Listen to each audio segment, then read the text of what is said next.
Uh, we now move over to talking about defense production.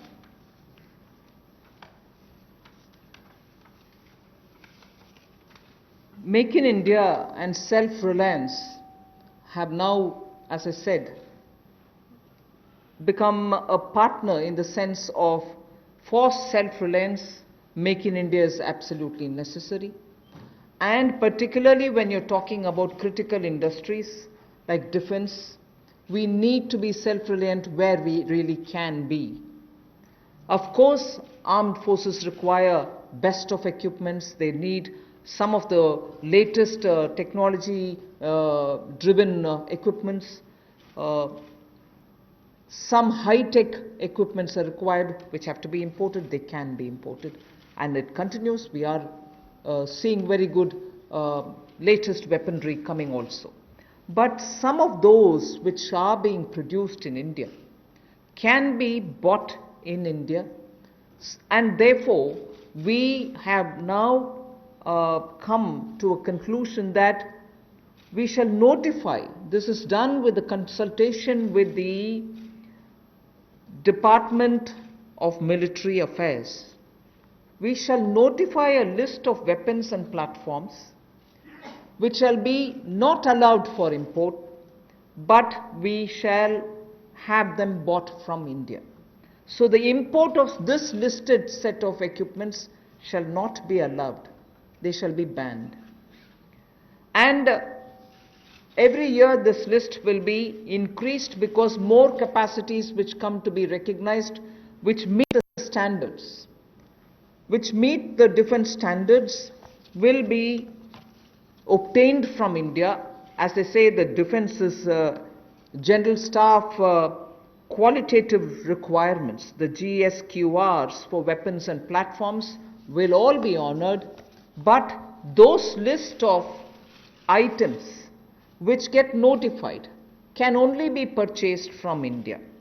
Indigenization of some imported spares will also be given priority. For years we have been producing spares which are good enough for even those imported vectors, imported platforms. Unless we are able to do that, the spares are also something which India probably can produce but are getting imported. So indigenization of imported spares. Then for all this, a budget provision, a separate budget provision will also be given for domestic capital procurement. So this is going to be something with which the defense can make sure that their import bill can come down.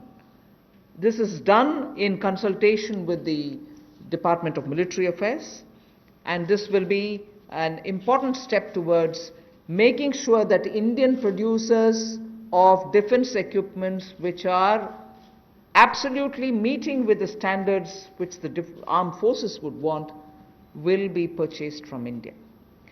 The next step in defense production related reform is to improve the autonomy, accountability and efficiency in ordnance supplies which are being made by the ordnance factories.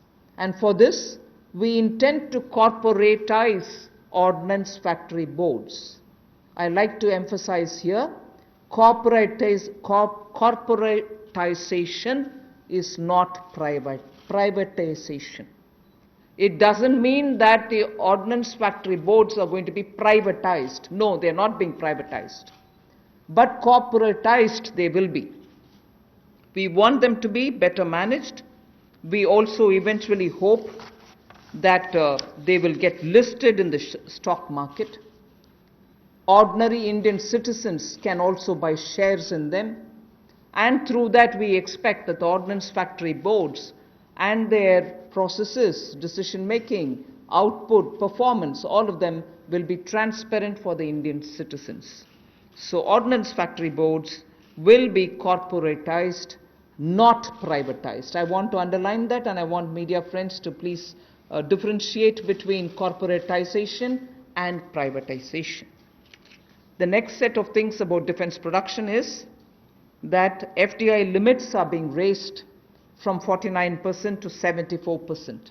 Of course, it will have the security clearances and everything else, as always. And then we'll also have a mechanism established so that time-bound defense procurement processes happen. There will be a project management unit set up. Support will be given for contract management purposes.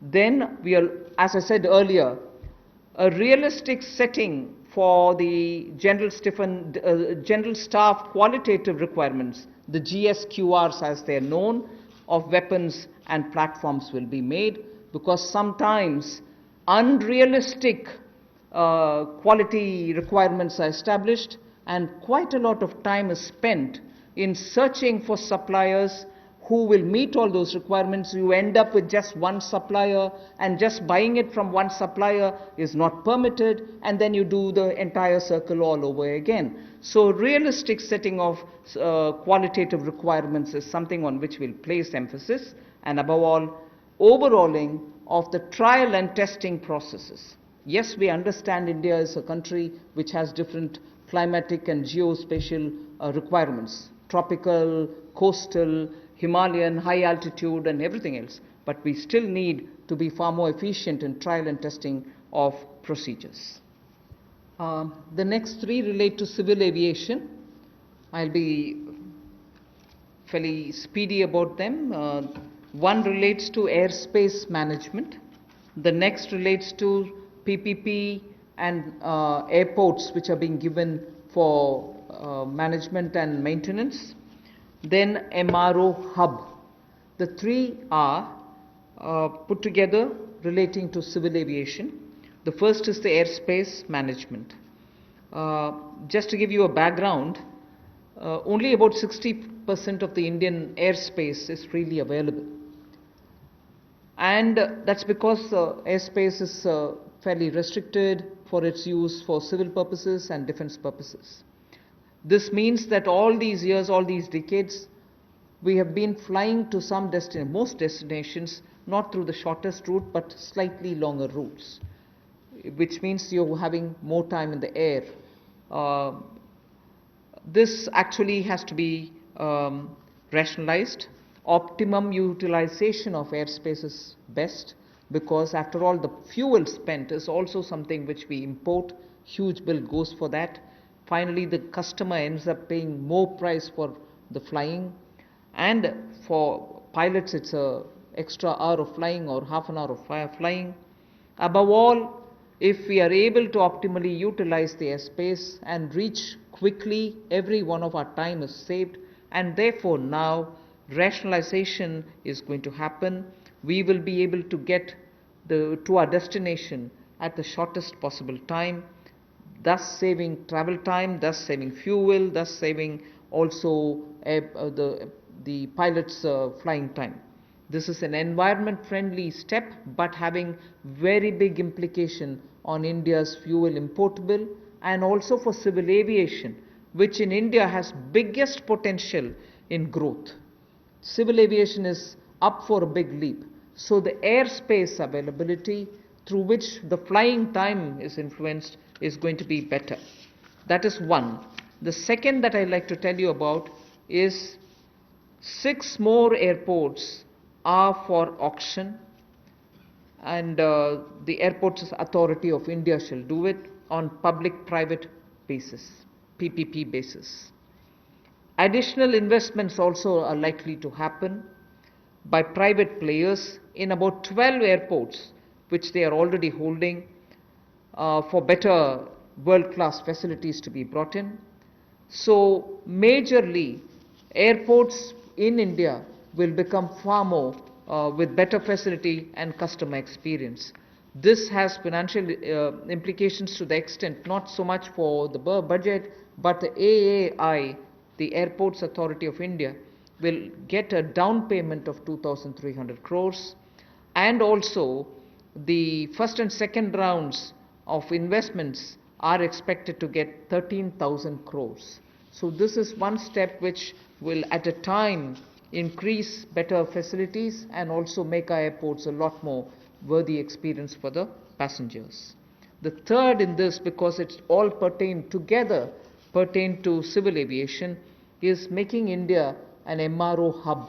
This was mentioned also in the budget. Maintenance, repair and overhaul of aircrafts is a big business. Most of the Indian aircrafts themselves go abroad to do their repair works, spend on parts there, and also come back for after the overhaul to India.